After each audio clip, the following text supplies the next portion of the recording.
Part ১০০ খেলা রবীন্দ্রনাথ ঠাকুর। এ জগতের শক্ত মনিব সয় না একটু ত্রুটি।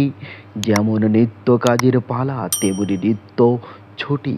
বাতাসে তার ছেলে খেলা, আকাশে তার হাসি। সাগর জুড়ে গদগদ ভাস বুদবুদে যায় ভাসি।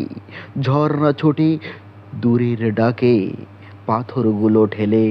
কাজের সঙ্গে নাচের খেয়াল কথার থেকে পেলে। এ হতাশাল ৫০০ বছর মজ্জাতে ওর ঢাকা গম্ভীরতায় উঠল যেমন। চঞ্চলতায় পাকা মজ্জাতে ওর কঠোর শক্তি। বাঁকুনি ওর পাতায় ঝড়ের দিনে কি পাগলামি চাপে যে ওর মাথায়। ফুলের দিনে গন্ধে ভোজ অবাধ সারাক্ষণ। ডালে ডালে দেখিন হাওয়ায় বাঁধা নিমন্ত্রণ।